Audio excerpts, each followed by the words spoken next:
What's going on, Drinking Buddies? Brand new podcast coming right at you. But you know what we got to do first. We got to do those things that generate a little revenue for the show. First and foremost, we're brought to you by the Patreon at patreon.com/MattSlayer. Did you know you can support this podcast, support this channel for less than $3 a month, less than the cost of a beer, Drinking Buddies, for a little bit more, just a little bit more. You get ad-free audio, you get extra content, and for even more, you get the video versions a week early, you get them uncensored, and you really help out the show. So, Drinking Buddies, go to patreon.com/MattSlayer and join the party. We're also brought to you by the merch store at anwd.net/merch. How do you not have yourself a rad shirt, an awesome hat, or any of the other And Now We Drink merch? I make this stuff myself. It's printed on demand, high quality merch. Go check it out at anwd.net/merch. Last but not least, the really easy way you can support the show, the really just super painless way you can support the show, is Signal Boost. Tell your friends. Let people know about the show. Share social media. The other really easy way is go to the YouTube channel and subscribe. youtube.com/nowwedrink. See some shorts, see some clips. Yeah. Support the algorithm, support the show. Anyways, let's get on with it. My guest this week is adult performer Breezy Bri. We just start out by Hollywood shenanigans, which I can't talk about during the pre-roll, so I don't get demonetized. But we talk about it pretty quick into the episode. But enough ads, enough pre-roll. Sit back, relax, pop a cold one, and enjoy, Drinking Buddies.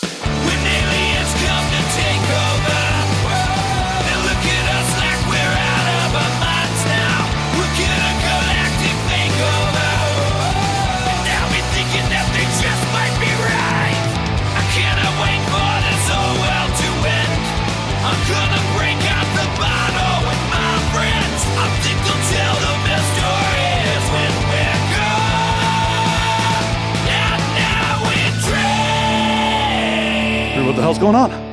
Hi. Hi. Welcome. We just had a little adventure before we even got on air. We did. I made him come to the smoke shop with me.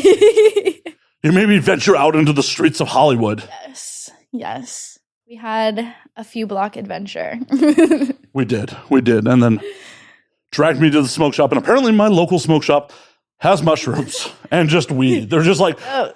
And syrup. They're like, yeah, we got syrup. I'm like, yeah. Just full on purple drink. Yeah, they did. They really did. They had cough syrup and shit. I'm going to give them money before they go out of business.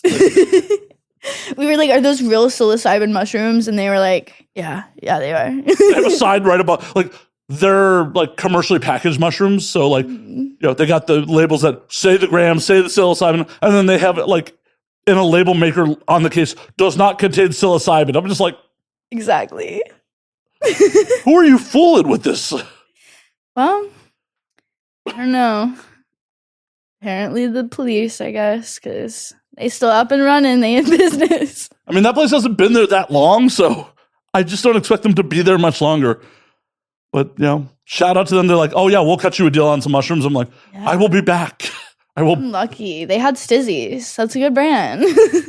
Well, they just fucking jars of weed. That was more underground, yeah. Yeah. I don't know what's worse is like the mushrooms or the mushrooms, the syrup or the weed. Like, I don't know which one's. I would say the syrup. Yeah.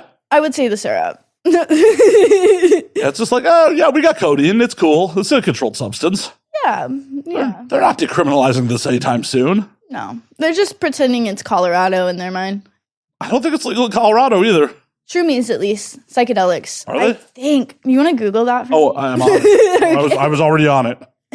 Well, everything's decriminalized there for sure, as a fact. But I'm pretty sure, if I'm not mistaken, I'm pretty sure at least shroomies are legal there. I don't know about acid. We're going to go to Wikipedia on this. Fully decriminalized in Oregon and Colorado. Yeah. California has states with decriminalized cities. LA ain't one of them. Oh, that's funny. I love it's that. Like, I think Oakland's the only city that passed. I had a friend just travel to like Virginia recently, and she was very upset because like they only had Delta and stuff, and you know, like living out here, you don't want fucking Delta after you have dispensary weed. Right? Like, but I get it. Like, I came from, an illegal state, North Carolina, so still illegal there. Oh, it probably will be forever. It's the South. Fuck.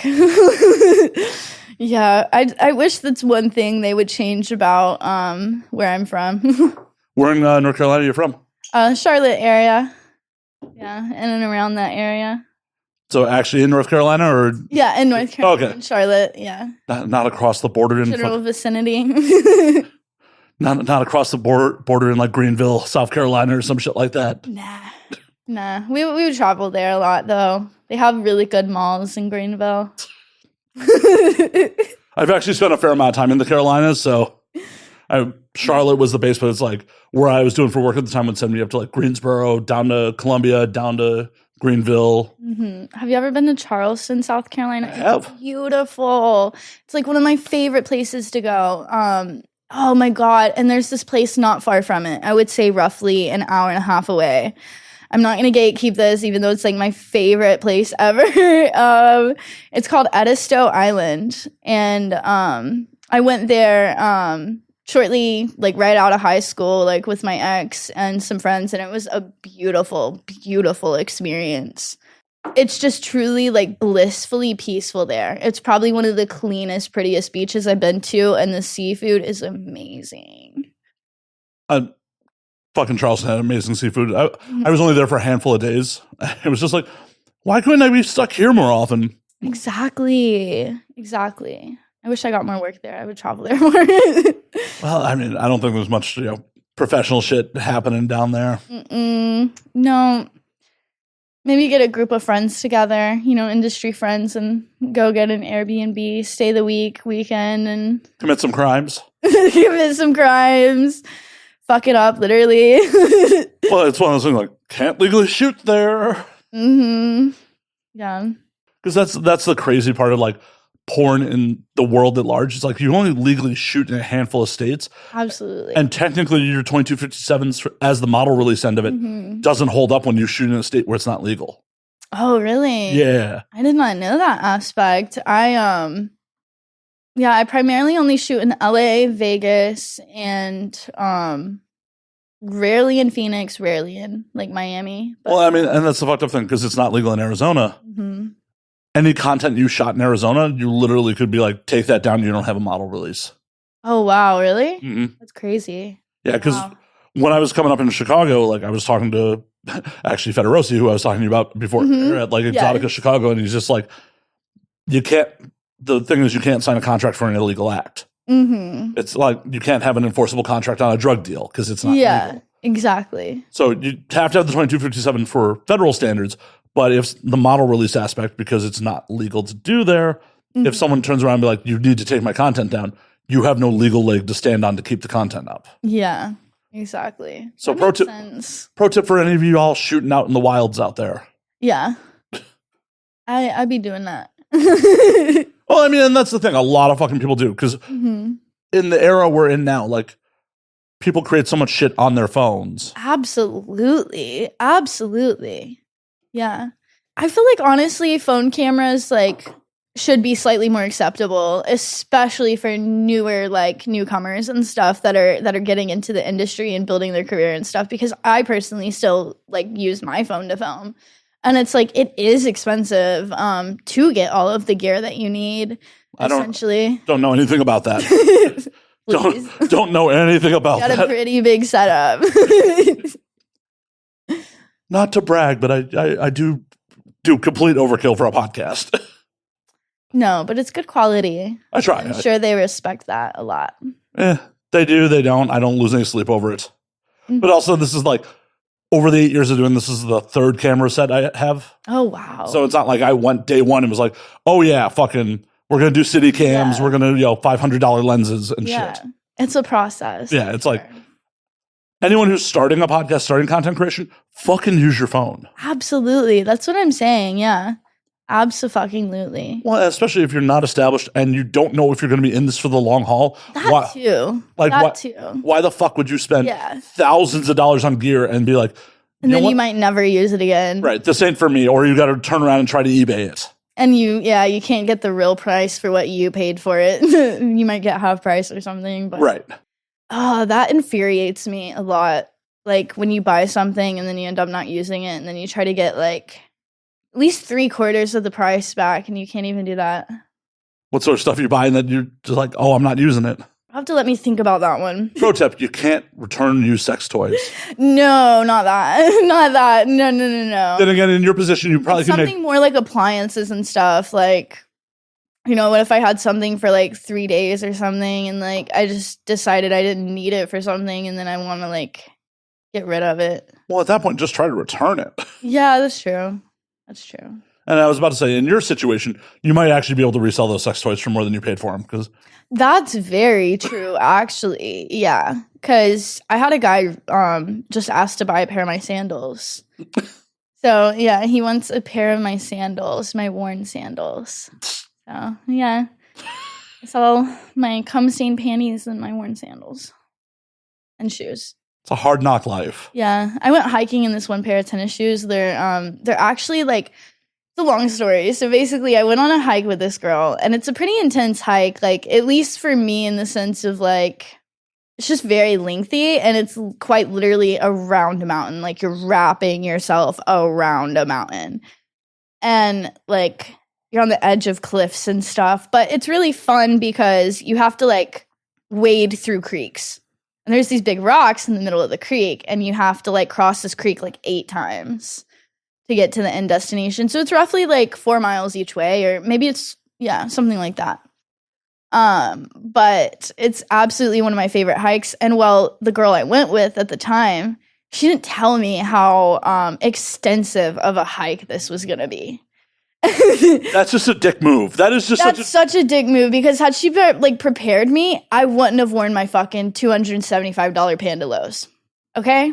I thought this was going to be like a semi-dirt trail, you know, just fucking Mr. Clean sponge it off, you know? You're like, go hit Runyon. No, this is like, they fully became swamp shoes. I call my fucking Panda Lows swamp shoes now because, I'm going to sell them to a fan that really wants some stinky tennis shoes. At least you had that fucking option. Like, yeah, exactly. If that shit happened to me, I'd be like, I'm just out those shoes. You're just out those shoes. I mean, that's how it felt in the moment. You know, those were my favorites. Those were like my daily casual wear ones. I was pretty upset. So yeah, they're waiting for a good customer to buy them. They're waiting for a good home. Please adopt them. I know. Take in Bri's wayward shoes. Yes. They have memories in them.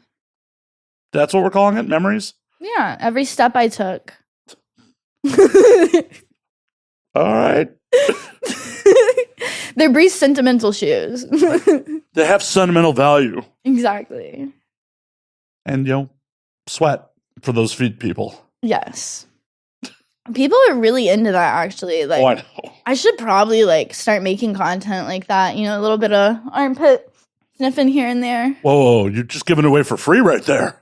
Well, they can't see anything. My pits are covered. I saw a little flash in there. You saw a flash in there. I saw a little skin tone in the armpit there. Just giving it away. I mean, I appreciate that. I'll give views to the show, but professionally, I'm not sure you want to do that. So what you got planned this weekend? Oh, God. What do I have this fucking weekend? Jesus. Probably staring at my computer for hours editing other people's content. Relatable. I have so much content I still have yet to release at all, like watermark, edit, upload. I really don't have days off. That's honestly this industry, and I feel like so many people don't talk about that enough because it really is a daily commitment. You know, unless you're one of those people that are really on top of their shit and like you have like scheduled posts for like 3 fucking weeks out. You know what I mean? I try to do that at least like for that full like solid week, and it usually doesn't work out. So usually I'm still manually like posting shit every day and like. Well, even then you still had to spend the time to schedule that shit in the first place, and like.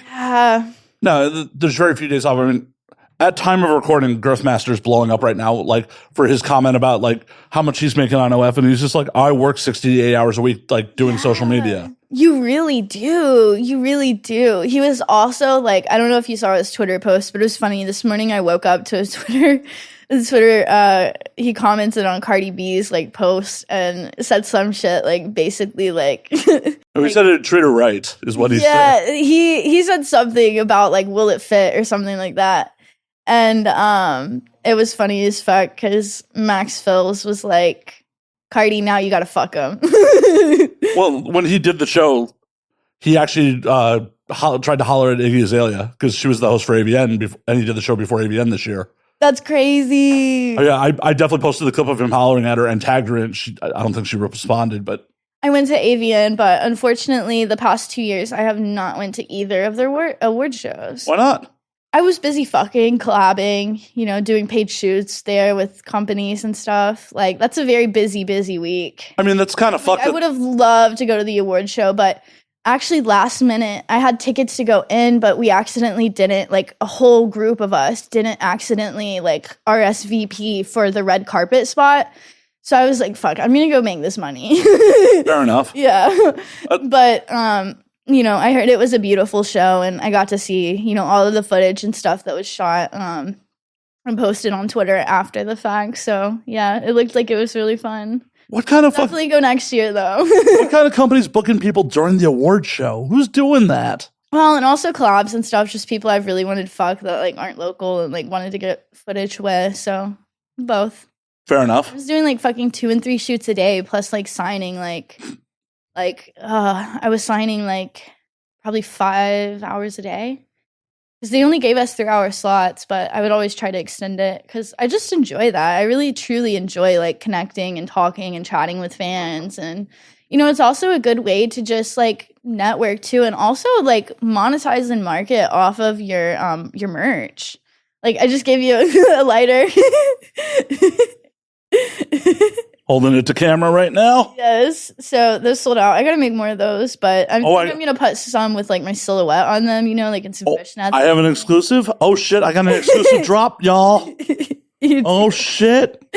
You do. I'm not handing this back to you. Like as we were walking back from the social, she gave me the letter in the smoke shop, and then as we were walking back, she's like, "Do you have that letter?" I'm like, "I thought you were giving this to me. What the fuck?" I was like, "I can," but I was showing it to you, but you can have it. Like, I just needed it to light up real quick. Oh shit, I'm in the wrong. I just stole your lighter. You're like, "Oh hey, check this out." I just put it right in my pocket. I did. I mean, I just put it. I'm like, "Oh, thank you." Lighter thief. Maybe. Nah.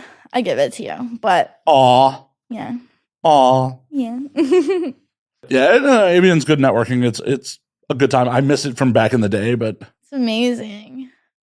I wish I could have experienced it back in the day. I feel like that would have been fun, but I feel like I've had great experiences the past 2 years. I love going to the Heaven Hell Halloween parties. Those are a blast. Wait, were you at that this year? Yeah, I went the past 2 years in a row. Oh shit, I was there too. Yeah. Mm-hmm. Yeah, it was fun. I was a vampire my first year, and then this past year, I was a witch. Nice. I had like a whole broom. I was like carrying it around. Well, I'm sorry, I didn't recognize you. No, it's okay. There was a lot of people there, and it's really crowded. Like bodies are tight in there, you know. Well, and it sucks because it's like, oh, there's a bunch of civilians here too. Shit. That too, because it's industry mixed with like, and I think that's honestly cool about it. It was funny because this past year, when I went, like, people were, like, outside, like, some fans and stuff. It gave me, like, major paparazzi vibes. And they, like, had, like, 8x10s they had printed out from, like, companies like ATK and stuff. Like, just full-on, like, pussy spread pictures. And they're standing outside this club. And they're like, Breezy Bri, can you please sign this for me? And they had Sharpies and everything. And I was like, yeah, sure. So, yeah, it was fun. But I think that's definitely pretty cool for the fans in the sense of also just being able to engage with them there, you know, but also just being able to engage with other creators and companies as well. Yeah. So yeah, I'm just a bigger fan of like the industry only parties because like at the end of the day with the fans there, it's like people got to keep their guard up. It does get a little annoying. You do have to keep your guard up. Yeah. I think it's just a good way. Like, I think the perspective I get from it is it can be a little annoying, but in the sense, like, I always look at it from, like, a marketing standpoint and, like, you know, that's fans. That's, you know, they're most likely paying me for some subscription service or some of my pornos, you know? Well, yeah, but there's a time and a place for it. There is a time and place. And I feel like Exoticas are the best for that and just any of the porn events. Well, Exotica 100% is like the best fan show for that kind of. That is the best one. I make the most of those. Because like fans will come up. Like last year I had a fan like just come up and he was like, "Can I please like pay you to like kiss and sniff your feet and like lick them?" And I was like, "Sure." And so like I pulled up a chair and like he was just like kissing and licking all over them and like, yeah. Are you into that in real life? That's a no. In a way, yes. In a way, no. Like not so much to like it being a daily like habitual thing. Oh, you don't want to wake up in the morning and have some dude lick your feet? Like, oh. I'm ticklish. No, that's a sensory issue. You gotta let me wake up. That's more like a nighttime thing. Like, because that essentially, like, fuck me, dick me down, and we'll have a fucking bath bomb, candlelit bath together. You know, like that's my vibe for like personal life. Get dick down. Like, nothing wrong with that. Like, I love like when I'm like in missionary and like my leg is propped up on their shoulder. And they like, turn their neck over and they're like kissing on my leg and my foot and down my calf. I think that's so hot. So I'm, in a way, yes, but not fully, completely, daily, habitually, if that makes sense. No, it does. It does. And not so much the licking, but like the kissing is okay. And sucking's more okay, but licking I'm too ticklish for. No, I'm about that life when it's on my shoulder. Like, I have an ex-girlfriend who will remember me forever because I fucking bit her. I got a picture like a day later of just a middle finger and the fucking bruise from the bite. Holy shit. She'll remember me forever. Forever. I mean, we still talk occasionally. It's been, Jesus, over 10 years. Like, and she just, every once in a while, like, remember when you fucking bit me? Like, that's crazy. Like, you'll remember me forever. I think that's hot. I wish people gave hickeys more. But also, I understand not necessarily being able to and like, mainstream and stuff in the sense that like they don't want you bruised and beaten and all marked up, but like it happens. It does. Sometimes I just find bruises and I'm like, how did that happen? You and every girl in this industry, it's just like, yeah, girl, where did that random bruise come from on your leg? You don't even know. Like I think it just happens in the moment and we don't notice because we're so like I've gone my whole life with not nearly that level of bruises of almost every girl that I know in this industry is just like, yeah, I don't even know where that came from. Like just in random spots. Like I don't even understand how anything impacted you there. I don't know. There's been some crazy shit happen too. My fans seem to really love it. Like when like guys come in my eye, like, that's happened a handful of times. And like it's funny, it happened this past week and like I found some like stringy cum in like the corner of my eye and I'm like, holy fuck, like I just stayed how long after the scene did you find it? Oh, like probably 10 or 15 minutes. Okay. I thought it like washed it all out of my eyes, but like there was still some in there and my eye just felt weird because I like wear contacts and stuff and there's just like some stringy cum and I like pulled it out of my eye. I just had a vision of you like a fucking Applebee's like after a scene getting dinner or some shit and the waitress like being like, oh, you're like, oh. Yeah, there's been times before that like directly after a scene, like I did this gangbang one time and like all of us, like literally all of us got in the car and we went to like this ramen place and it was really good. It was really, really good. But I like when stuff like that happens. I like when we all just fuck and then we all act like we're a normal group of friends, like have a big orgy and then we're like, oh yeah, we can be civil in public together too. You'd hope so. Like, yeah, you've swapped fluids and genitals. You'd hope that you can be civil in public. Yeah, but it's fun. I like just being able to connect with co-stars like that. I think it's fun being able to just go out and get dinner. Maybe go to Topgolf. I love Topgolf. Never been. Really, we're gonna have to go. All right, you're just inviting me places now. Yep. Am I just being kidnapped?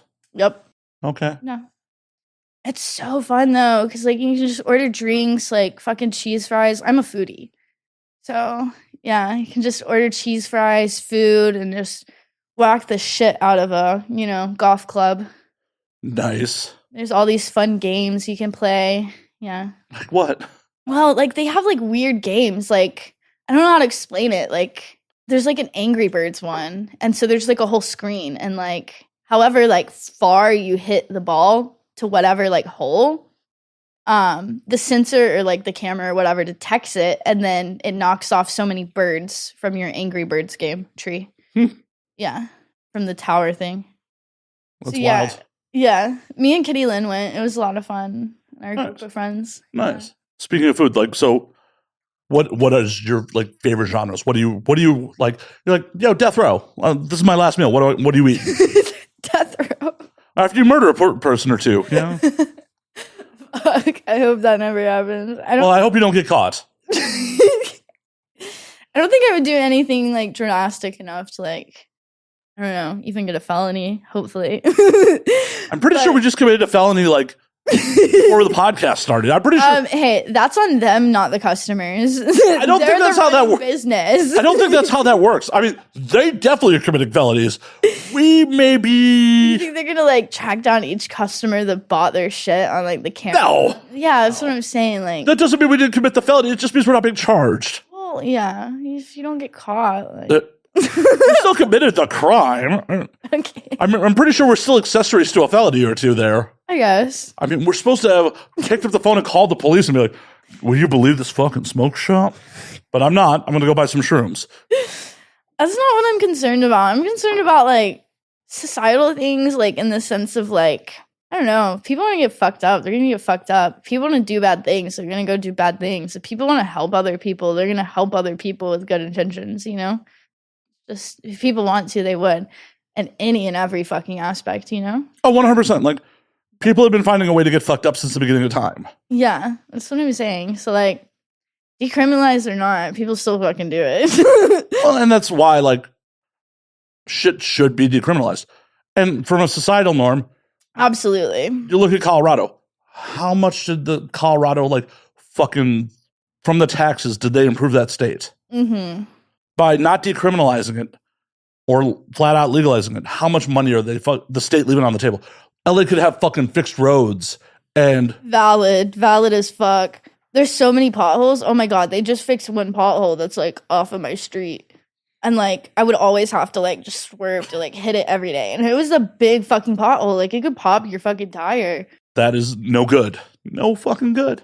No good. But I'm going to roll it back real quick. So what's that death row meal? Ooh, yeah, sorry. Tangents. We get distracted here, ADHD vibes. I mean, that's really the show all the time. Oh, absolutely. That's just having a podcast, and that's what's so fun about it. But, favorite foods. I love acai bowls. And if you or anybody close in my life, they joke all the time. Like, they're like, I'm like, oh, like, I gotta go get brunch or, you know, whatever. And they're like, you know, go get an acai bowl? And I'm like, yep.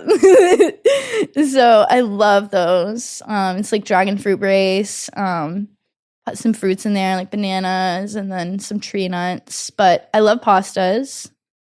And I love cheese fries. I could already tell the cheese fries. Yeah. Now, the question is, what's the preference on the cheese fries? You want, like, the fucking artificial nacho cheese on those motherfuckers? Or no. So Shake Shack. Okay. Like, In-N-Out is mid for their cheese fries. Just because they're putting a slice of American on it. Yeah, and it's like, dude, that's still good, but like, Shake Shack's is just so much better because it's that liquidy cheese and it melts over all of them, and like, yeah, it's just better. Because if you don't eat the In-N-Out ones instantly, like, you can't DoorDash those, you know? Like, you got to eat that shit instantly when it's hot, or it's just not good. So, well, it's the same reason, like, fucking quesadillas don't DoorDash. Like that. Ugh. I did that shit last night. Unless you have an air fryer. The microwave don't do it. Well, I'm not trying to reheat my fucking delivery. Like that. Mm-hmm. If I wanted fucking, you know, cold food, mm-hmm. I wouldn't be paying this motherfucker to bring it to me. Like that. I fucking Uber Eats some fucking Mexican last night after the show. It was just like, part of me was just like, I wanted a quesadilla. So I fucking ordered it. And I got here, it was just a gelatinous blab between fucking two tortillas. I'm just like, I'm still eating it, but I'm not as happy as I would be if this was fucking fresh. Oh, no. Yeah, that's no fun.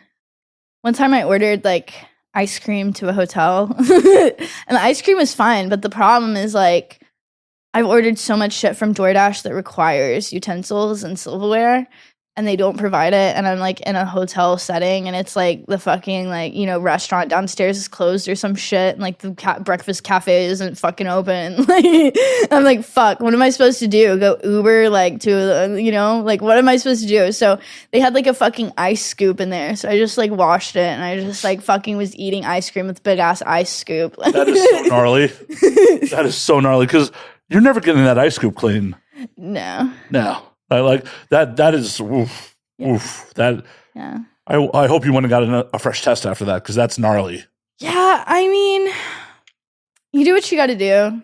Oh no, enjoy the simple pleasures in life. You could have just be a little feral. I've been known to do that. I've been a little feral in my life, once or 5 or I can't count times. Yep. I'm an old man. I've been fucking feral. Mm-hmm. I've been feral in public. There's witnesses. I love people like that though. It's so fun. Like the shit I used to do, like I would go like tag like fucking like already graffitied like buildings and shit. Like because my hometown was like covered in fucking graffiti. Like we had a whole like graffiti district essentially. And yeah, so it was very beautiful there. And me and my friends late at night would just go get some fucking spray paint and like, and the funniest shit ever too is like we would just do that all fucking night long. We just do it all night long, just practicing our fucking graffiti skills, tagging walls, like drawing like hearts and flowers and shit. It was fun. So you still out there tagging now? No, I haven't done that. Why not? LA is full of street art. I should. I just haven't found a good spot because like I'm also the type of person that like I only tag places again that are already tagged, but I'm not going to cover up a pretty mural or something cool that somebody did. So I try to find like a bare-ish spot. Oh, you're not going to go out there and just draw some flowers on Kobe? No. I don't think I'm gonna just go tag a fucking Whole Foods. Oh, Whole Foods definitely deserves it. Amazon can afford to paint over that shit if they don't like it. They got the money. It's not like it's some mom and pop fucking store where they're like, oh, this is actually an impact of our bottom line to fucking buy some paint to cover this shit up. It's Amazon. They can afford to pay for it. If anything, I would probably fucking tag the Dollar General store because, they fucking ID and card for, like, spray paint cans because fucking kids huffing that shit. And I would get so mad because they would card me and I would just be trying to get some spray paint. Once again, people will find a way to get high. Exactly. That was not my way. Nah, just the weed. Yeah, speaking of, one thing I do love is poppers. I've never done them. Oh, I love poppers, but obviously only like for intimacy and stuff. Break down how you're doing poppers for intimacy. Are you like obviously poppers are more known in the gay community because, a lot of people that take it up the ass, it helps just relax your muscles, and it also like I don't know how to explain it. It gives you like this buzz, like this body high that only lasts like a minute or two. But like when you're like really got some good rhythm going and like you're really feeling it and stuff, that's when you like just take a So when someone's inside you and you're just like pop. Oh yeah. Yeah, you'll be like in the middle of fucking and you just grab it from the nightstand and you just take a few little that's wild sniffs, and then you get this euphoric feeling, and it helps you come so much harder. Like, obviously, I have no problem with coming, but like the level of intensity and pleasure and just steam it adds to it. That's all I can describe it as. It gives you this feral drive feeling, almost like when you are having drunk sex. How it just feels so good in the moment, and like. Oh yeah, it's like that feeling essentially, but yeah. Do you warn a dude first, or you're just like go for it? Usually he's the one that brought them. I was seeing a guy for a while that like really like liked them, and he would always bring them and get them and stuff. So I never provided. But do you like him for himself, or is this like both? Like it was kind of cute. He would like kind of feed it to me in a way, and like. Yeah. Was this here in town or you want some poppers? And I'm like, fuck yeah, babe. And he's like, yeah. And like, we're just fucking. And like, I don't know. I miss fucking him, but fuck him. It's like if the dick wasn't attached to the person, right? Right. He had a beautiful cock. I love sucking and fucking that dick. And he was a cool person in the sense of like, a friend, but not he had a major commitment issues. And like I definitely am the type like I want to date for marriage. Like, you know who the fuck inspires me? Emma Hicks. You know why? Because that bitch is married, she's living her life, and she's got a beautiful little baby. So you want kids too? Eventually, not right now, but eventually, and I want that to be in somebody's future goals and ambitions, and in a sense, like long-term goals, but not anytime soon. Yeah. Nothing wrong with it. I mean, whatever makes you fucking happy. Yeah. I think it would be so fucking hot to like do couples porn. So I really want to either find somebody already in the industry or, you know, that is okay with commitment or, and monogamy in a sense. So like, obviously if it's collabs, if it's professional shoots, like whatever, you know, completely fine. I do it. You can do it. Sure. Emotional monogamy. Emotional monogamy, absolutely. So, you know, and I'm even fine with like having a third, but purely sexual. Like I don't want him getting feelings for her and her being over like every single night, you know? Right. But let her out of her cage like, occasionally. No, but if it's like a weekend thing or, you know, a few times a week thing, even I'm fine with that. Just he cannot like I would be upset if he got like really emotional with her because I do value marriage and I am dating for marriage. So that would be a major like turn off for me in a commitment that I assume to be long term and, you know, anticipating or wanting marriage in the future. So how fast into dating someone and you're like, oh, I'm making the marriage plans in my head? Well, okay, so I usually tell people I'm a very fucking assertive person. So like if I like go out on a date with somebody and I match with them, I tell them like fucking instantly, like I get their number and stuff and I tell them like, you know, if they don't already stalk my socials before, you know, we have a full conversation, I just like, you know, tell them. If they don't figure out what I do for a living themselves, I usually tell them and stuff instantly. And I'm like, yo, I do this, like, you know, might as well get it over because, you know, it goes one of a few ways and this is what I expect. So yeah, like it's definitely difficult dating in the industry in the sense that your standard typical person that is wanting monogamy, specifically more so as a man, they are not so much okay with, you know, me getting fucking pounded and fucked all the time for a living, like, you know, which completely understandable. I guess that would be hard for somebody that is into monogamy to wrap their head around fully in a sense, but it is work. Right. So, like, it's still their preference at the end of the day, but it's good to just figure out if they're okay with that or not from a work standpoint. Well, for sure. I mean, yeah, I have all my shit on my dating app profiles and all that shit. Like, I'd rather the trash see itself out. Yeah, exactly. Because, you know, I don't want to go out on a first date with a guy and then I tell him in the restaurant or some shit and then he's like, what the fuck? You're a porn star and blah, blah, blah. You're a fucking whore. I can't believe I took you on a date. And like, I think of scenarios like that. So I would rather just get it over with before I even see you face to face. I wholly agree with that plan. Yeah. But say, okay, you go on the first date. He knows what you do. He's down. Mm-hmm. How long into dating are you like, oh, I'm planning our wedding?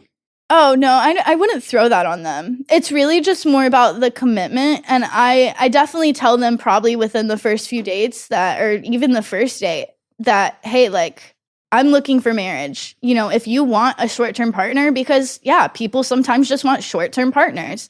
You know, maybe they're going to be in the United States for 3 months and just want somebody then, and then they're moving to Thailand or some shit, you know, like, who fucking knows? But it's like, you know, there is an option for that on most dating sites, like short-term commitment, long-term commitment, or I don't know yet. And so, you know, I make sure that I pick the ones that fucking know, know what they want. Well, that's one of those things I found in my personal experience, no matter what people say on the dating app that they want. Yeah. It all is very situational on the person. Like, oh, absolutely. For each little specific thing. Yeah. Like, oh, I want a short-term thing, and all of a sudden it's not. Or, yeah. Or, oh, I'm looking for a long-term relationship. Oh, we rubbed genitals once, and they're like...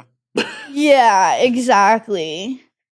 For me, I've noticed a lot of men definitely lie to try to, like, you know, obviously just get some porn star pussy, but here's the funny thing. I don't put out. In my personal life, I don't put out unless I fucking like you. Well, that's good. Well, yeah, but I'm saying, like, I really don't like hookups. Well, don't fuck people you don't like. That's what I'm saying. Like, if I have a friends with benefit, like it's somebody in the industry. Like I fuck people in the industry when I'm not like monogamously dating people, because one, that's the safest option in the sense of testing and everything. But it's, you know, are most like men on the first date or something gonna like, you know, go pay $240 to like fuck somebody's pussy? Maybe they will, maybe they won't, who knows? But what do you think of a dude that would? To a respect thing that when we start getting serious, if they're not willing to test for me, I'm like, bye-bye. But what would you think of a dude who's willing to test for the first date? Would that raise red flags? A little bit. Because like I want to fuck on the first date. You know, like I'm a fucking hornball, but it's like I value long-term, like longevity much more. I prefer longevity much more and truly connecting with them in the sense of conversations and alignment.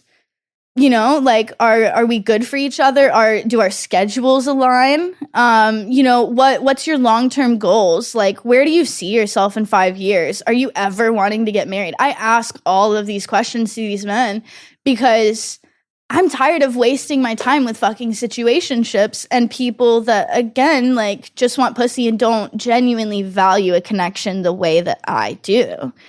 And so, yeah, I would say it is hard to date in the industry because, you know, you either get your fuckboys that are completely fine with like, they're like, oh, that's so hot. I've always wanted to fuck a porn star. But those motherfuckers aren't serious and like about commitment at all. Like, you know, they just want to get their body count higher. And like, that's fine. Like, I'm in full support of that. I've been poly before. I've had fucking 3 partners at one point before. That sounds exhausting. At the same time. Exhausting. Yeah, and it's like, that's beautiful. And some people love having commitments like that. And I loved that at that point in my life, but I'm not looking for that anymore in the future.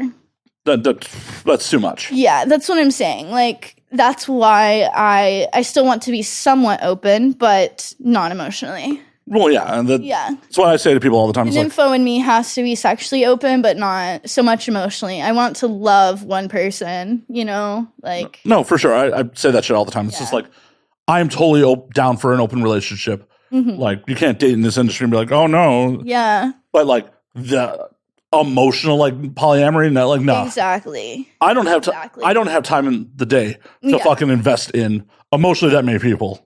It was hard. It was a beautiful connection for a while, but all of the polyamorous relationships I've been in, somebody had a problem. Of course. In the sense of just one person getting jealous over the other two getting close or spending more time together and stuff. So it's very hard to balance. And if you, as a person, aren't even interested in a relationship or, you know, interested in one relationship and one partner, you're definitely not going to be able to manage and juggle healthily, like, multiple. Oh, for sure. Yeah. So I loved it. It was fun. Yeah. Good experience. Don't want to do it again. Got it. Yeah. I mean, maybe if I'm single in the sense of like I dated this girl for a while. And so I was like monogamous to her. And she like had a primary boyfriend of like 5 years. So I would like go over and like her and I would like paint and do like, you know, cute little like bullshit together. It just, I don't know, it was so cute. It was such a beautiful connection I had with her. And her man would be like, I don't know, like doing college shit on his laptop in the other room and like be playing video games, and he would come check in on us and we'd be painting away, and then we would like go get in the shower together and make out with each other, and we would close the door on him and lock it, and he would be outside the door like a puppy, like please let me in, please let me in, please, I'm begging you, please, like I just want to watch. And we'd be moaning and making out and like fingering each other. And yeah. What happened to their relationship? They're still together. How? They're still together, but basically he's not like all of her, like, you know, I don't know, girlfriends or whatever, because I dated her for a little bit, but her girlfriends were off limits to her primary male boyfriend. So, like, they would eat me out at the same time and stuff, but, like, his dick couldn't go in me, and, like, there's just a whole bunch of, like, specific rules per polyamorous relationship, per each individual's comfortability and boundaries and standards. Does that make sense? Like, No, it makes sense. I'm just curious if it's so in depth, like with multiple partners. But I'm also curious if like these are the rules she set for him, or these are rules that he actually was legitimately good with. Oh, for both of us. He wasn't legitimately okay with it, but I wish he had a little bit more respect for her in the sense of I absolutely love her and I'm still friends with her to this day. And, you know, really the only reason why, like, I think I pulled away from them was because I didn't want her to get hurt. Because he would be trying to fuck me on the side, like when she wasn't, like, say she went to the grocery store for 30 or 40 minutes. I would be home alone with him, and, like, he would be trying to, like, fuck me and stuff. And I'm like, look, that is not okay with her. I'm going to respect her boundaries, her decision. And, you know, shortly after we just became friends again, she was like, I don't understand it. Like, you know, I always get, like, a little girlfriend or, like, a third or something for us. And, like, then, like, she just, like, you know, it just never, like, lasts, like, long term and stuff and this and that. And, like, I just didn't have the heart to tell her that, like, it's your man's fault that you've been with for, like, 6 years. Well, that whole situation is toxic as fuck. That's what I'm saying. It's toxic as fuck. And I love her. And had she had a better man that truly respected every ounce of her boundaries, like, it truly could have worked, because that's completely understandable. You know, we have to respect people's boundaries all the time. He just couldn't respect hers or mine in the sense of, like, I wasn't allowed to fuck him and I didn't want to fuck him. Like, he had a nice big dick, but it's like, that's her man, and I just personally wasn't attracted to him, and, like... From the outside, yeah. It also sounds like he didn't respect himself, because if he wasn't, like, getting his needs met, and he's still stuck around... He was like a little lost puppy baby. Right, like, because in that situation, like, if my primary partner is dictating to me, like, this is how it's going to be, and I'm not happy with... I'm not sticking around. Like, hey... That's well and good. I'm not going to... You should have either, like, respected her fully or been like, hey, maybe this isn't working for us anymore. Like, right. You know, I really have other ideas. Like, I have other things I want to do. Like, you know. I'm not happy here. Like, I want to explore more. I want to fuck other people. Like, sure, that might have hurt her in the moment, but I just didn't want to get involved. Like, you know, that's not my relationship. Right. You had already exited. Yeah. But 100%, like, dude, like, to keep yourself in a situation like that where you're obviously not happy and, like, you're trying to, you know, get yours behind your girl's back, that's fucked for everybody. Like, oh yeah, it's fucked for everybody. It just makes this wave of uncomfortability for sure. Well, and it's just like, have some self-respect, man. Either have the conversation with her about, like, hey, my needs aren't being met. What can we do to fix that? Or get the fuck out. Yeah. It doesn't matter if you're together for 5 or 6 years. People change. People evolve. People have different wants and needs throughout life. If you two are not in alignment any fucking more. Oh, absolutely. If you're not in alignment, you should just... Peace the fuck out. Especially if you don't have children or property. Exactly. 100%. Like, if you have no children or property together, just fucking walk away. Absolutely. Yeah, I've definitely had my fair share of those. They were fun, though, while it lasted, but... Definitely want preferably a primary male partner, whether he is bi or straight, either or. I do love bi men, though. Are you hoping, like, if you get a bi partner, he's going to bring other dudes in for you? Oh, yeah. Yeah. I actually dated this guy for a little bit, and he was Canadian, and he was really cool, and he was German. We connected on that because I'm German. Like, I'm Native American and German. So he was teaching me a bunch of stuff, like, about Germany and stuff, where he's from originally, and, like, all of this cool stuff. But Germany is very, very open. Very, very open when it comes to sex and sexuality, apparently, from his perspective, at least. And I think that's really cool. Just like how, like, you know, people go topless in Italy, supposedly. You know what I'm talking about? Like, yeah. I mean, what's fucked up is... apparently it's just more open overseas, which I don't have a passport yet. So I am Why don't you have a fucking those days. Why don't you have a passport? That I travel out of the country. Why do you not have a passport? I just don't. The farthest I've been was Hawaii, but... Get a fucking passport. Like, you just go to the post office and do the thing. Yeah, I will. I'm going to get a passport pretty soon. I'm not playing Topgolf with you until you get a fucking passport. Okay. That's my ultimatum. Like, nah. I want to go to Thailand. I want to go to Australia. There's so many fucking places I want to go. Then fucking do it. I will. I will. Like, get your fucking passport. Literally, you're gonna be like, Matt, you want to go do something? Do you have your passport? I'm Like, hoping I can get some like work in other countries. That Well, way you- it's a fucking tax write-off. All of those flights, all the fucking travel expenses. whatever. If you shoot a solo in a fucking hotel, it's a tax write-off. Yeah, true. Valid. Yeah. But fucking get your goddamn passport. Yeah, I should. I will. Okay, I good. want to take a trip this year, but I'm supposed to go back to Hawaii probably next month, most likely. So I'm excited Nice. for that. Nice. Yeah.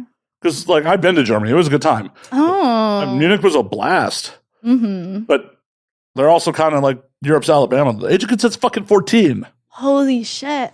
Wow. And I know that because of an Archer bit. That's the only reason I know that. Wow.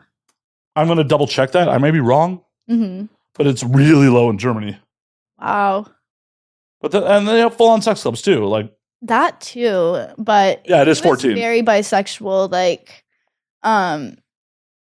in the sense of like he loved like getting fucked in the ass, but so that's like preferably like the type of male partner I would like to have. Yeah. So Then why didn't it work out? he was very controlling. Yeah. He was just a very controlling man. Like, I don't know. He had some very weird standards within him. Like, we had an amazing sex life. Amazing. Like, he, like, one night just brought this, like, man home from the club. And he was fine. And he was like, babe, like, I really want, like, this guy to fuck you. Like, he was like, I brought him home for you. Like, I just want to watch. He, like, loved cucking. And he was fine as fuck, too. And he's, like, this, like, tall, 6'4", like, German dude. And he loved cucking. And, like, I actually, like, let him cuck for a scene for me one time, a content scene.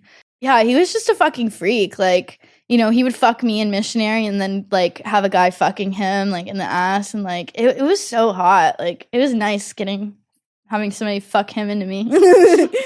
Yeah. And then he cucked that time, and yeah, my scene partner was a little intimidated. Yeah, so we didn't get a pop shot for that scene, so it never got released. But Why didn't you fake it? I just didn't. I don't have that fake cum shit, fake lube, you know. Cetaphil, like it's readily available in fucking stores. Yeah. You can order it on Amazon. But yeah, I just didn't. I wasn't completely happy with it, but Oh, fair enough. yeah, but it was still like hot in the moment and stuff. It was still fun. So he was a freak, but he was just very controlling in the sense of like just things I didn't like. Like, wouldn't you be put off if, like, for example, like one thing he would do is, you know, I would stay the night a lot with him and stuff, and he like all of a sudden, like one day I was like watching TikTok in his bed, right? Like just scrolling through TikTok in his bed, like, you know, and I'm not blasting the fucking sound or anything. Like, I'm just scrolling through TikTok, like I have it at a minimal voice level, sound level. And he's like, can you like please just like take that in the living room? Like, the bedroom is for fucking and sleeping. I don't want to hear you play that shit in my bed. And I'm like, what the fuck? Like, why did you have to say it like that? And Right. why is that a rule? Like, why is that like a rule to you? And like, it just, for some reason, like, TikTok, like, sounds annoyed him so fucking much. And, like, me being ADHD, TikTok is my life, bro. Well, like, and being a content creator myself, like, of course I'm going to, like, be invested in the platforms I'm, like, making content on. Oh, I get it, like, if that's a rule for his bed. Like, I get that. Yeah. But to express it like that kind of sucks. Like, That's what I'm saying. Like, it was just rude and it was off-putting. And so, like, yeah, I, like, went into the living room. But that was, like, a concern to me. And, like, he was just controlling in certain aspects and stuff, but in the weirdest way. But like, he was so open with anything sexually. Yeah. So he was just controlling and possessive and like the weirdest personal little things. Yeah. like, how else was he possessive? Like, okay, so some of you know, like, I'm pretty decent about being punctual, but like, he would like freak out, like, for example, if he says he's getting there at like 5 p.m., if I'm not like downstairs to like let him in, he would like get pissed off. Like if I like took like 3 to 5 minutes to like go and get him and I wasn't right down there when he got there. Because he was like, he must have been really, really OCD, and I am too, but like in the sense that like he wasn't a minute off ever. like punctually. Like and the other thing I didn't like too that was a put off is, you know what he would do? Like we would plan like dates and stuff or like time to like spend together and like respect in a productivity level. But when I'm your girlfriend and like you're seeing me, don't put our love and our quality time on a fucking alarm. That's what he would do. Like we would come to hang out and he would put like our quality time on an alarm and he would be like, okay, I got 2 hours exact. And like as soon as that alarm went off, he would put his fucking coat on and like kiss me and leave. Like literally as soon as the alarm went off, like instantly, like not 5 minutes extra, not a minute extra, like coat on, gone. Like, and so crazy. like, it's just like, some of that was just a little weird and concerning to me. Like, why wouldn't you want to spend additional time with me? Like, you know, and this was like a consistent, like daily thing, like in the sense of like, it wasn't just work days or productivity days that he had other shit to get done. It was like every time we hung out, like, unless I was staying overnight with him. You see what I'm saying? Like, it was just weird. There was like a lot of like red flags and stuff. No, it definitely sounds like, I mean, and on the scheduling front, it's like, bro, schedule it for an hour 45 in your phone and then like be like, oh, hey, babe, I got to go soon. Like, yeah, exactly. Like, at least give me like a heads up. Like, hey, like I got to head out in like 15 or 20, but like, yeah, like I wouldn't even be expecting it. And we would like be watching TV or some shit or talking and the alarm would go off and he'd be like mid conversation. Oh, I got to go. And so I don't know, that was just weird to me and I didn't like that. So things just didn't last with us. Like we got in an argument and it ended, but how long ago was this? This was last year. Nothing you've described, like the way he went about it is the problem more than like the actual actions. Like, right. Because like you could definitely phrase it like, hey babe, like I'm not really down with like doom scrolling on our phones like in the bedroom. Like, or yeah, absolutely. Or he could have been at least like, hey babe, like I'm trying to watch TV. Would you mind putting your headphones on? And I would love for you to cuddle me. And like, I don't mind if you're doing that. Just like, but he didn't even like us being on our phones in the bedroom. Does that make sense? Like he didn't like technology being involved in the bedroom unless it was the TV. I mean, doctors legitimately recommend that shit. Like doctors recommend like for good sleep to like not do anything but sleep or sex in your bed. Mm-hmm. I don't follow that shit at all, but yeah, I don't follow that shit at all either because I be editing and shit in bed all day. I mean, when your job is so digitally based, it's like you fucking want to be comfortable, you know? Oh, 100%. Like I'm constantly like making social media posts from bed. Mm-hmm. I'm doom scrolling. I'm on YouTube. I'm like, yeah, it's all from fucking a lot of exactly. Half the shit you people like happens in my bed. So I understand in an instance, or I even understand in the sense of like, you know, maybe the sound really was bothering him that much, but it's like he could have politely been like, hey babe, I don't mind you like scrolling. Just please put your AirPods in and we'll still cuddle. Right. Well, isn't that a much nicer way of putting things? And I feel like that's what bothers me so much about people is like sometimes people are just so like passive aggressive and like snarky and like just jumpy and like I'm never like that. Like I'm just like very good golden retriever energy. And like, you know, not to say that people haven't ever been dicks in their life or cunts before. Like we all have been there. We've all had our days, but relatively I really try to articulate my words that come out of my mouth perfectly. That way people can understand them to a perfect degree. That way I never get misunderstood because there's been so many times like growing up that I got so misunderstood. Like, you know what I mean? Like those worst case scenarios where you say something and somebody like takes it the wrong fucking way and you're like, bro, I was talking about myself. Like I'm not talking about you. like can I not make fun of myself and like, you know, the bullshit that I do, like the bad habits I need to cut out. So yeah, like that's why I'm just very careful about that. And I wish more people cared about articulating their words better. That not even in the sense of an offensive way, but like, yeah, in an offensive way. Like in the sense of just be more polite and respectful. Like you can word things a lot kinder if you really just think about it first. Like, you definitely can. I'm also very guilty of sometimes not. Yeah. Like, my current roommate, like he has a very bad habit of just coming in while I'm watching something and talking over it. And it's like, and like last night I was watching for the first time, like if it's something I've seen before, I'm not going to get, you know, irritated about it. But it's like I'm binging Fallout. I haven't watched it. He's already watched the whole series and he he comes in like while in the middle of dialogue, be like, isn't it crazy that Michael Rappaport played that one character? I'm like, dude, dialogue. Like, you're like, dude, I'm watching this. Like, you could probably like text me or like something. Or like, I don't know, just yeah, like time and place, and it's like time and place. I know I'm coming across dickish about it, but it's just like, I don't have time. Like, I'm trying to actually watch this. I don't want to have to pause and be like, hey, man. Well, you were doing your personal thing in your own space. Well, I mean, it's in the living room, so it's... Well, yeah, but like, you live here. Yeah. But yeah, I feel you on that one. Yeah, that's definitely kind of a pet peeve of mine too. Like if I'm watching a movie or something, like I don't want to talk through it if I haven't like seen it before and stuff. But if we've both seen it and like we're engaged in conversation, that's fine. Like, right. You know, if it's like fucking, you know, Legally Blonde and we've fucking binged it like our whole childhoods, including the past 20 fucking years, you know, like that's different. Like that's one of those sleepover movies you just binge on repeat. Right. It's in the background. That's fine. But yeah, I feel you on that one. That's a pet peeve of mine too. But when that happens, I usually just like pause it to where they kind of get a mental note, like, yeah. Well, this has been a constant thing, so it's just like, oh, you're like, I don't know how to be nice about it anymore. Right, like there's definitely just been a couple times where I've done like hand motion and noise, like literally, and like I like the dude. He's my roommate. He's my friend. But legitimately, I won't go out to the theaters with him. I went to like one movie with him. Oh, that's horrible. You can't talk at the theaters. Yeah. That's fucked up. Yeah. And I'm like, dude, what the fuck?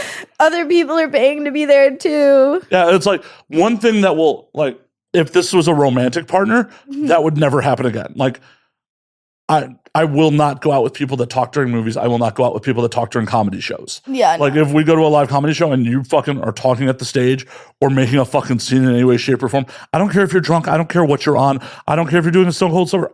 We will never do this again. Never. Like, you are not the center of attention here.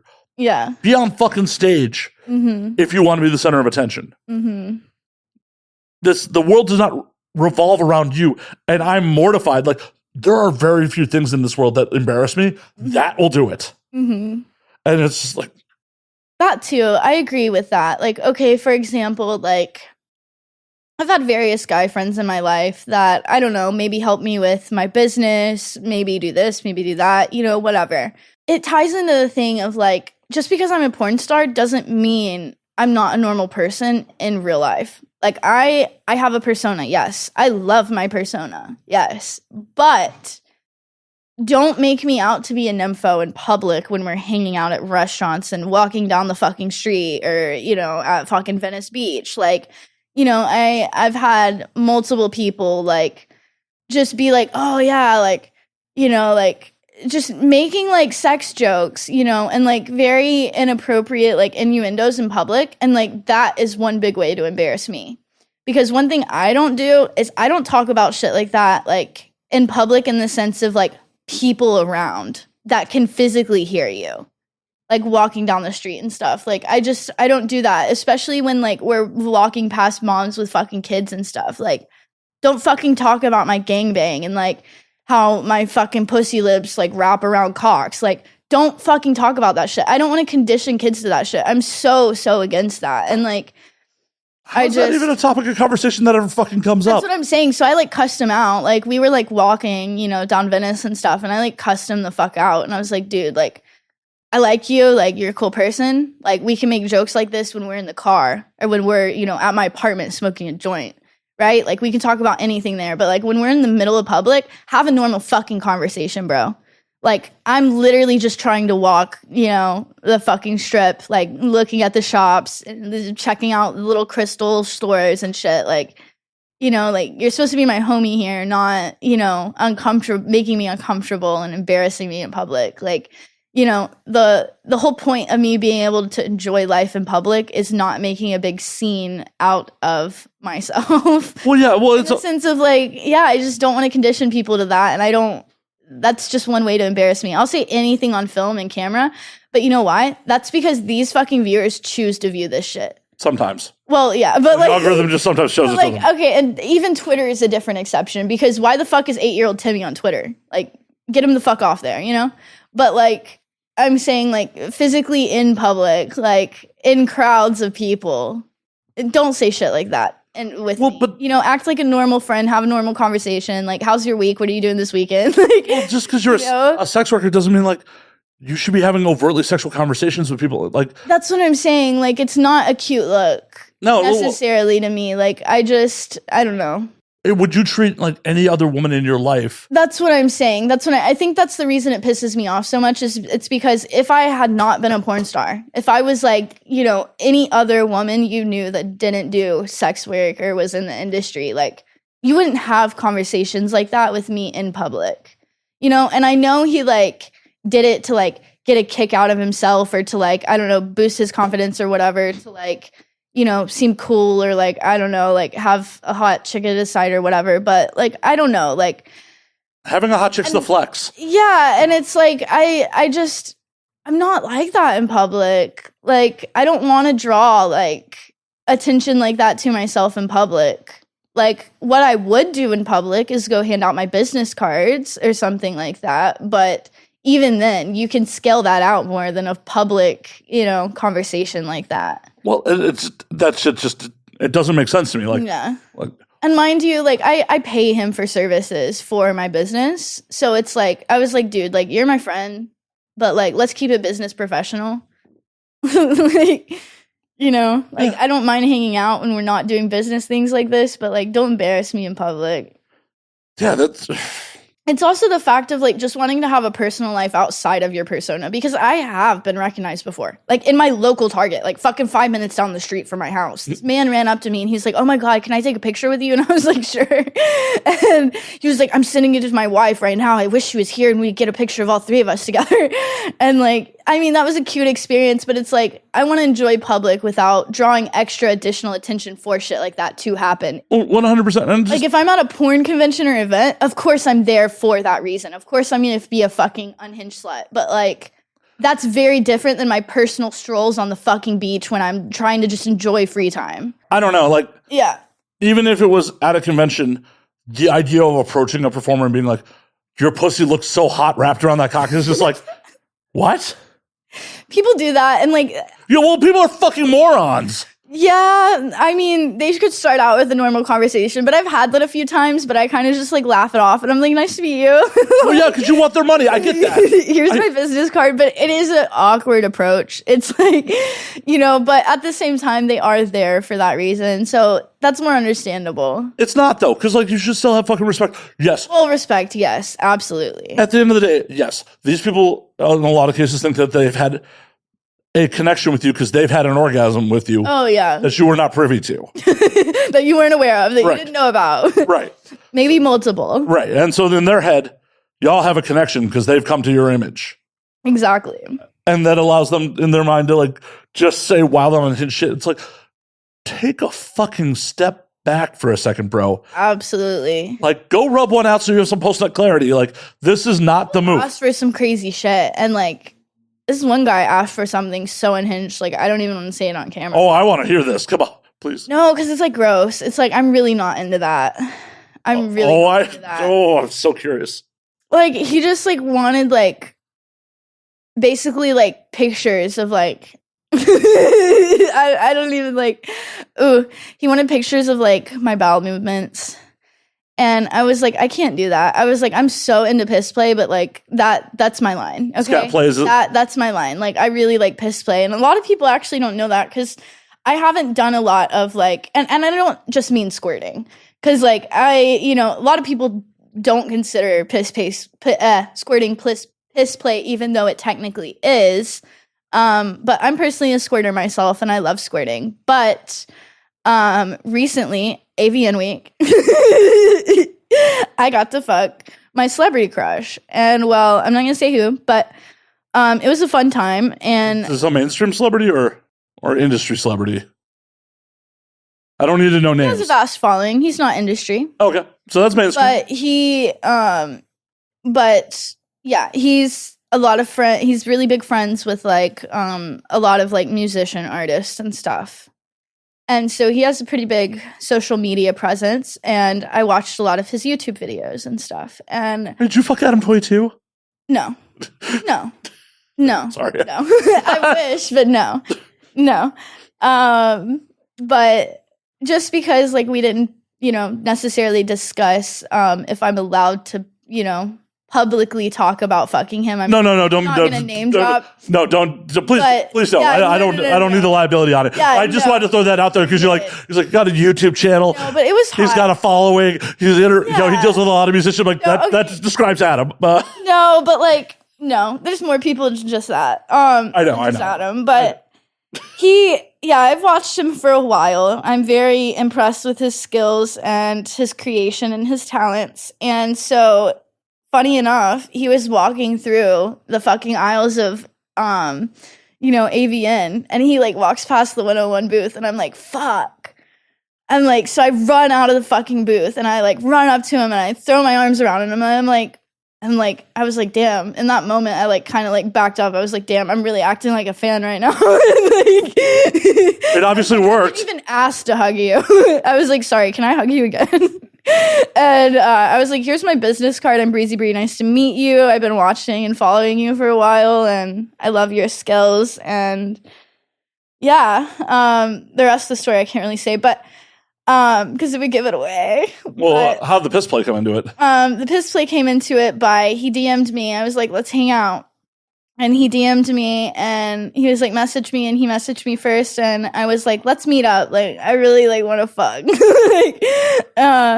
And he has a really, really good dick. So we like get to his place, and like he's all chivalrous and shit. And he was like, so, do you want to like order some food in? Are you fine with that? I'm like, absolutely. Like, I would prefer that. Like, and so he orders us food in. We like eat and stuff. He's like, put whatever you want on the TV and like all of this stuff. And so I decided to put on Spotify music. I essentially that night got to connect with two of my favorite celebrities.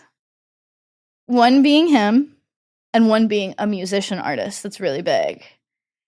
And because he's friends with him, and I was playing this motherfucker's music, and I was singing it word for word, and he goes, damn, you're a really big fan of his, aren't you? And I'm like, yeah. And he's like, hold up, let me FaceTime him real quick. And so he FaceTimes him, and he's like, he picks up, and artist dude is like whipping his car, and he's like, hey, what's up? And he goes, I'm with this porn girl, and like, we're just, chilling it. And like my whole titties, pussies out, everything. Like I'm just naked in bed, and like one of my favorite musicians like got to see me naked in his bed, in his friend's bed. And it was a beautiful experience because I never in a million years thought that, one, I would get to fuck him, much less get, pretty much introduced via FaceTime to one of my favorite musicians. Did the musician watch y'all fuck? No, but he like had a quick conversation with him, and I made a joke. I was like, it would be my ultimate dream to fuck both of you, like have a threesome with both of you. And the musician he goes, we can make that happen. And I'm like, we should. We absolutely fucking should. And then shortly after, me and Celeb Dude, we go back to fucking. And all of a sudden he like gets up and he stands up out of the bed, and he's like, yo, so like I gotta go pee, but like, are you into piss play at all by chance? And I'm like, kind of, yeah. Like I've had a girl squirt in my face before and stuff, and like I'm completely fine with that, but I haven't completely like drank piss before, but I'm down to try yours. And so he was like, because like if you're not, like I can just like get up and like go, but like I was like, I'll try it. So he was like, okay, and he like raised my chin, and he's like, but you gotta promise you're not gonna spill any. And I'm like, I promise. And like I'm such a submissive little fucking slut. But yeah, so that was my highlight of AVN week, and I swallowed his piss, didn't spill a drop. How'd it taste? He could have been a little more hydrated, but obviously we weren't necessarily like preparing for that. But as good as piss can taste. But I think it's more the sensation I enjoy than the taste. Like somebody told me one time the aftertaste of piss is salty pretzels, and I've never forgotten that. I have never forgotten that because every time I taste piss, like the aftertaste literally is like the aftertaste of fucking eating like a whole bag of pretzels. Seriously. Salty pretzels. But it's the sensation I love. Because, you know, like, I love, like, cum getting shot into my mouth and stuff. And it's pretty much the same sensation, but, like, getting waterboarded with liquid. You know what I mean? I will take your word for it. I've never. Yeah, you probably don't know what I mean.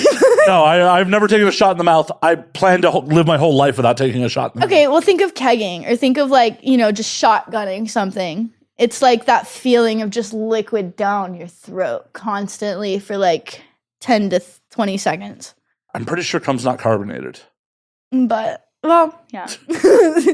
But it's the sensation of it going down your throat. Well, yeah, but that has bubbles.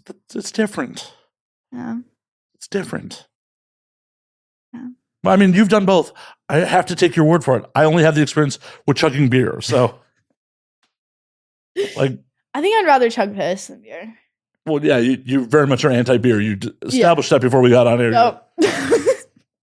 I like rosé and wine, and lemon drops, but we discussed that. I can't have those. I mean, I could have bought wine. I could have bought wine. You just had to say something. It's okay. I will next time. Okay. Yeah, I will next time for sure. All right. I decided to be a stoner today, guys. I had to stop by a smoke shop and light up before.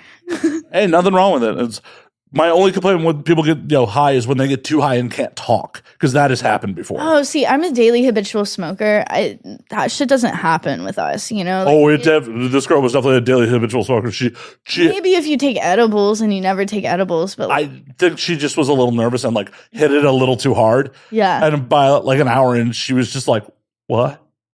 Mm-hmm. I'm not going to give away what episode, but it was a released episode, so you can go look for it. I love that. I think my reasoning is because I smoke so much wax. Like, you know, bud is at a level right here. Wax is like all the way up here. Because you have bud, you have infused bud with fucking moon rocks, and then you have wax. So like me smoking wax, like as soon as I fucking wake up every morning, all day long, before I go to bed, to like, it's my fucking melatonin for me. like I have no fucking tolerance left, dude. Like, I can take 8 dabs back to back and completely, like, fucking, like, have all of my motor skills. And I just get a baby, like, head high, like, buzz, you know? Like, I really need to take a tea break at that point. Like, I'm spending too much on, like, concentrates. Dead. I'd be fucking dead. Yeah. You would be trying to carry me, which I don't think you could, but it would just be like, trying to drag me. I'd be done. Exactly. And if you gave me like 2 shots right now, I would be fucking done. Like, unless I space that shit out. Yeah, I've already drank a bunch of whiskey. The other bottle's not on the table, so We both have our choices of preference. Oh yeah. As long as it doesn't interfere with the show, I don't care. That's the way I look at it. It's just like, as long as you're here and able to do the show, whatever your vices are, your vices are. We also have my own shroomies. Yeah, it's been a while since I've done the show on shrooms. We should do that whenever you bring me back. We gotta do that. Yep. Yeah, it would have been something that would have been an option for tonight if I hadn't like just done 4 grams the other night. I feel you. Give your serotonin a minute. Well, it's not even the serotonin. Like, your body develops resistance that takes 2 weeks to break down. That's true. That's why it's good to like space out your trips. Yeah. Unless you're microdosing every day. Microdose is fine. But if you're macrodosing like I like to, you have to give yourself 2 weeks or double the amount of grams to get the same effect. Yeah. That's true. And that's just like, well, that's just going down a fucking expensive rabbit hole at that point.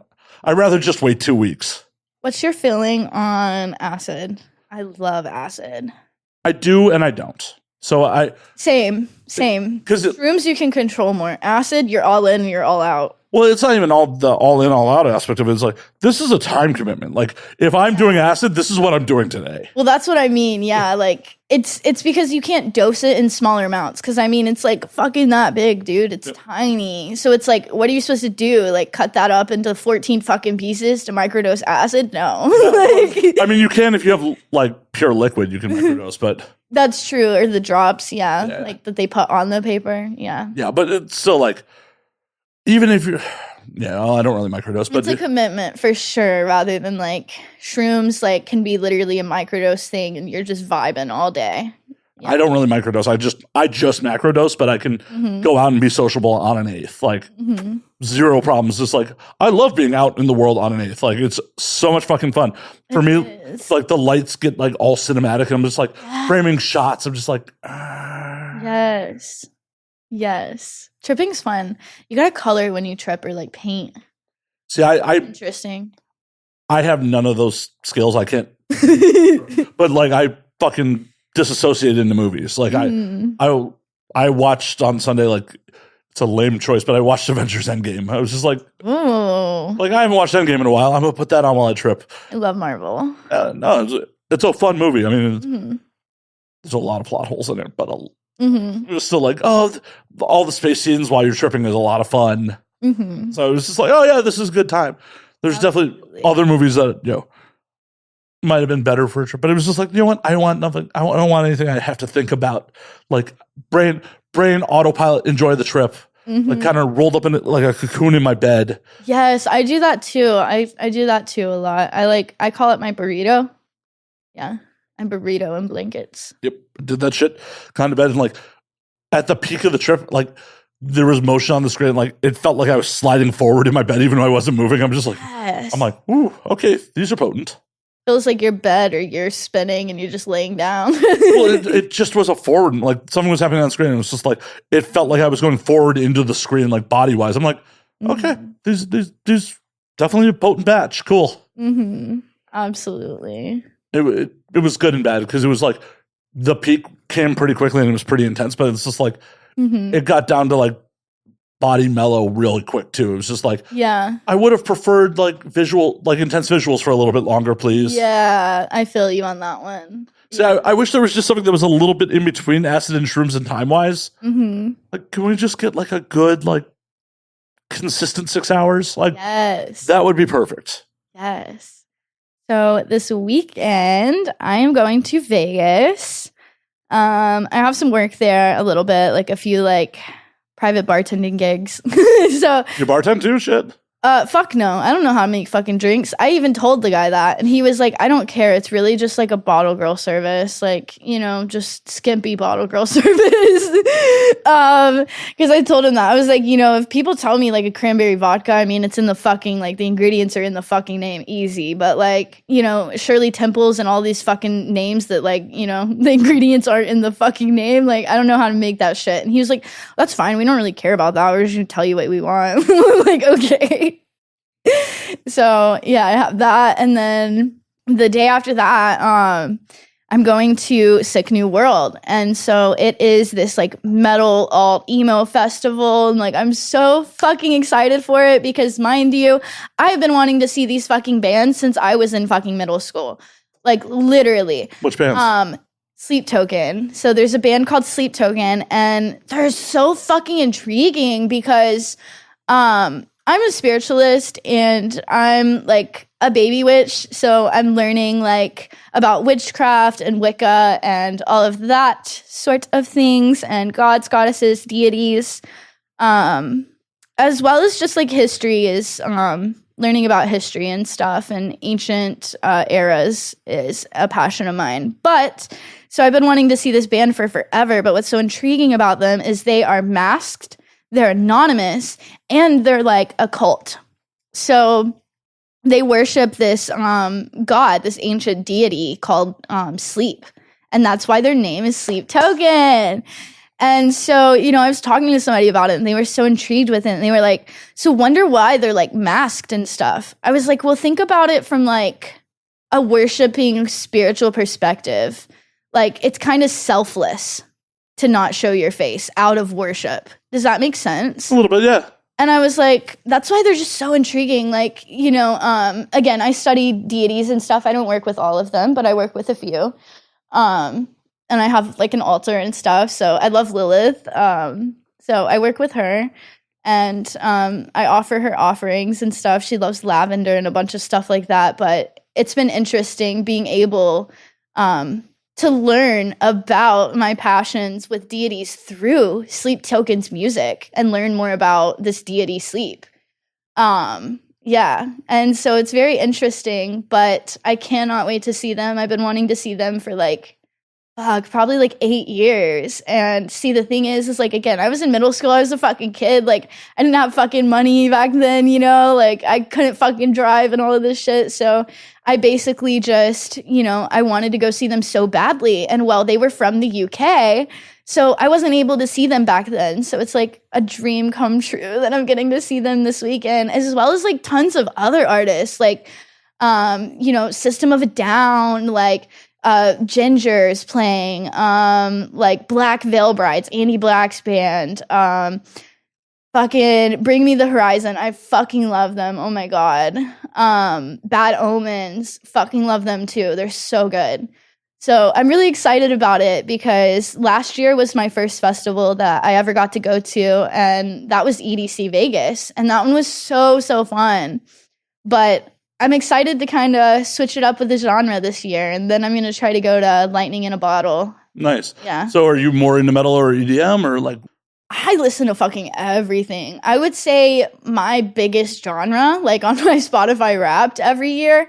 Well, okay, so my top artist is Lil Peep. I actually have a Lil Peep tattoo. All right. And it says Hellboy. It's on my ass. It looks like it says Bellboy because like the H, like it's in goth font. So like, you know, goth font's just fucking hard to read, dude. Like,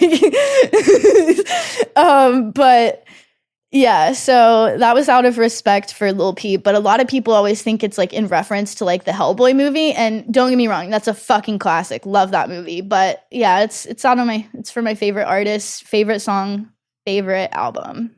Hellboy album, Hellboy song. Nice. Yeah. Nice. Yeah. So he's always like, last year I was like in his like fucking top 2% of listeners in the United States. Holy shit. Yeah, but then Suicide Boys came up right next. So I've saw them the past 2 years in a row, and it was such an amazing experience. But this year I got to see them with so many more artists than the year previous. So I would say my biggest genre or category would be Galt auth rap.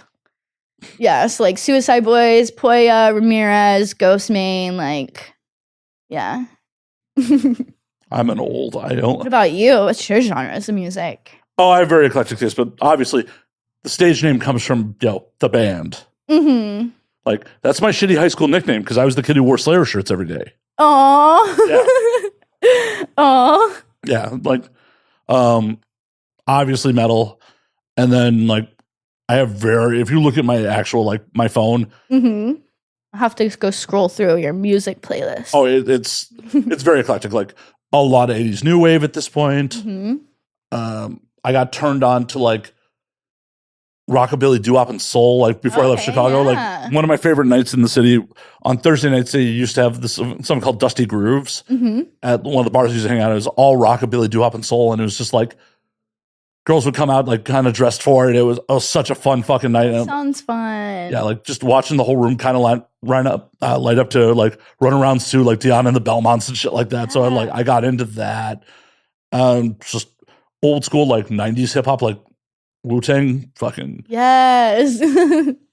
Also some like 90s gangster rap, like because as elementary, middle school, like I grew up in a black neighborhood, like. From my elementary school, I was one of 2 white boys. So, like, all my friends and my peers listened to rap. So, like, I listened to 90s rap and then, like, 3 6 Mafia. Oh, no. This is way before that. Like, are they newer than that? I feel like they're older than that. I guess they, like, came out newer than that. But well, they're like, so, let's see, Mafia. Like, when did they originate? Yeah, like, 3 6 Mafia. Oh, no, they have been around since 91, but I was more listening. I thought so. I was like, I feel like they've been around for a while, but I listen to more of their newer stuff. I was definitely more into like West Coast gangster rap. Like, so yeah, Dre, Snoop, Eazy-E. Okay, yeah, we love Snoop Dogg.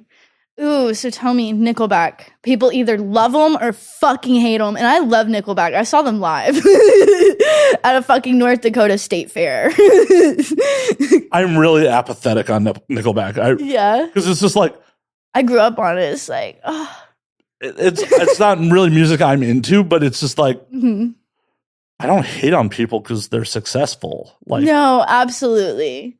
And I feel like a lot of the Nickelback hate is just because they're successful and like they're non-offensive. Like no one's ever going to be like, nothing Nickelback actually has ever put out is offensive. Yeah. People are offended that like they're just so kind of like there. Yeah. Yeah.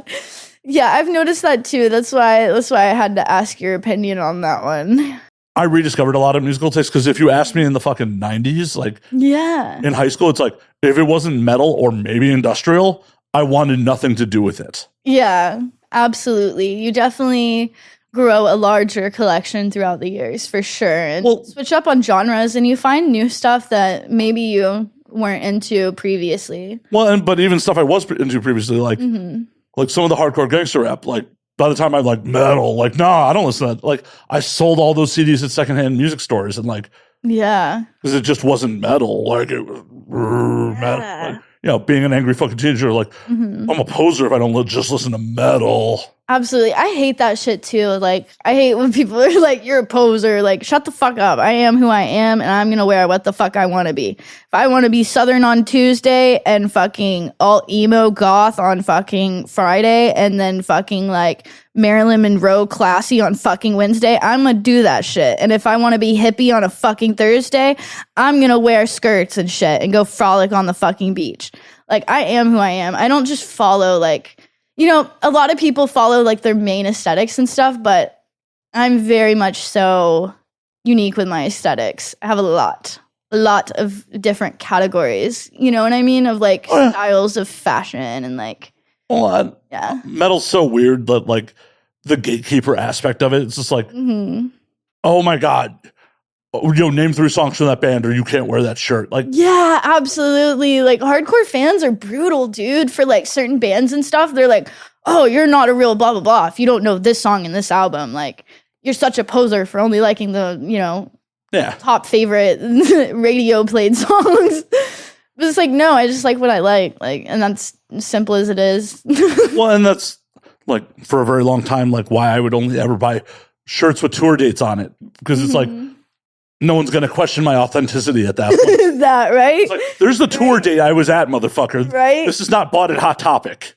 Like, I could tell you the venue. It was fun. Huh? What were you saying? I could tell you the venue and date I was there, motherfucker. Exactly. It was funny because that concert I went to, the Suicide Boys one, Freddie Dredd was there and a bunch of other artists. And, you know, of course, we stood in that long ass fucking line for an hour and a half to get some fucking t-shirts and merch and stuff. And my friends, they were like, who gets a Freddie Dredd hoodie at a Suicide Boys concert? And I'm like, I do, because I've already seen them. And I want a Freddie Dredd hoodie. Do what you like. Why would you not? Exactly, yeah. So what's your favorite fucking venues in North Carolina, like around Charlotte? I wouldn't necessarily say I have a favorite venue.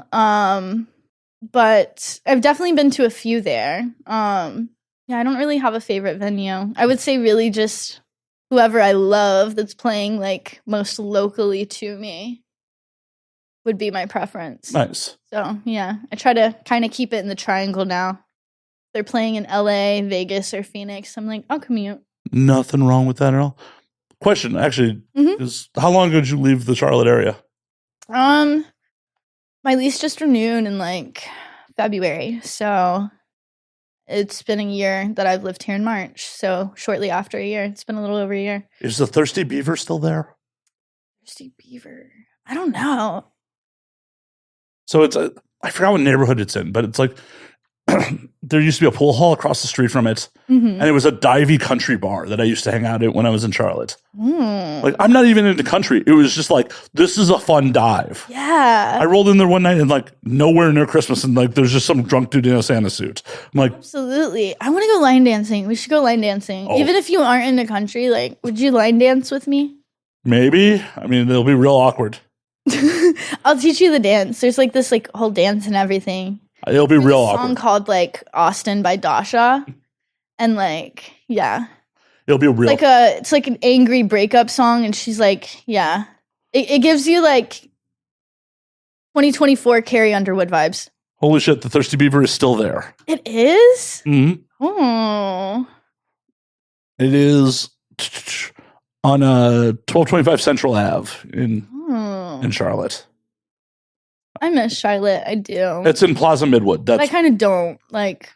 Honestly, I think Charlotte is a little bit worse than LA when it comes to crime. Okay, maybe that was a little excessive, but mind you, when I lived in Charlotte, my whole entire fucking first floor apartment got robbed. Like not even robbed, but like yeah, robbed. They stole my washer and dryer.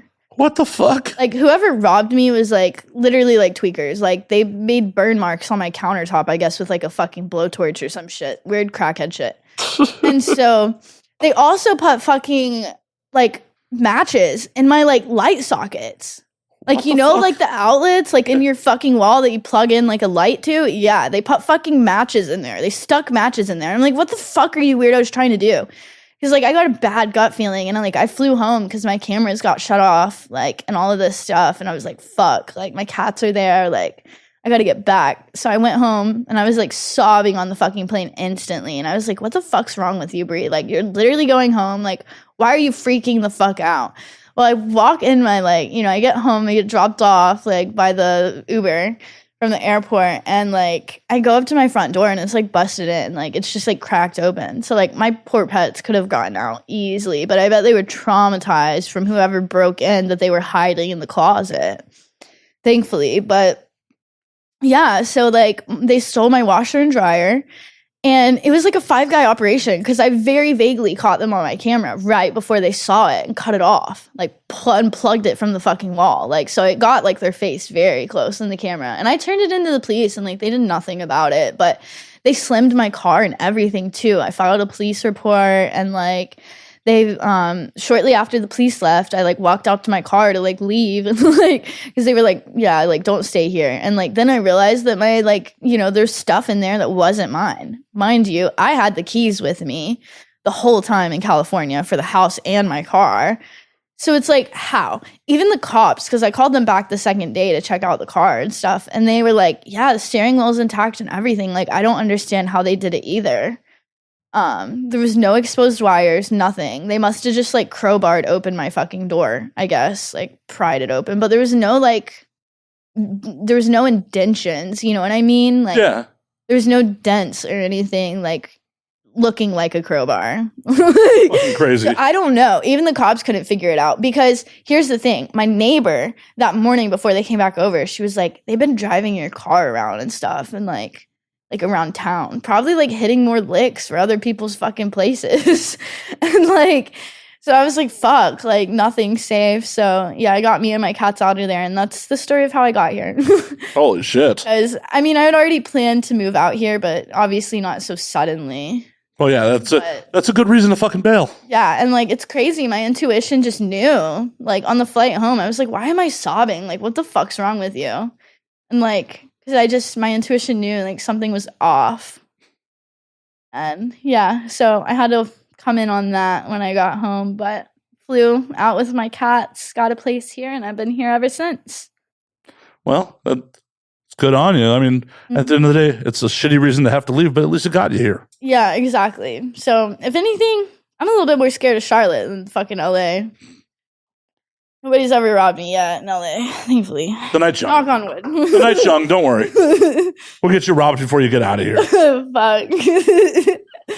It probably would have happened tonight if you hadn't said anything. I was about to leave my fucking shit in my car. Yeah, like, as we were walking over, she's like, oh, should I leave my gym bag? I'm like, no, don't leave your fucking gym bag in the car. It's like, yeah, my laptop and my iPad's in there. I'm like, what are you doing? What are you fucking doing? Take that shit with. Because, you know, we go to friends in a little bit, edit some. Yeah. Well, cool. Well, on that note, we'll call last call on this motherfucker and get you out of here. Yeah. It's been so fun. Thank you so much for having me. My pleasure. It's been a blast. But before you get out of here, tell them where they can find you on the things. Absolutely. So you guys can find me at XTRA Breezy Prod on Twitter. And Breezy Bri official on Instagram, OnlyFans, and Fansly.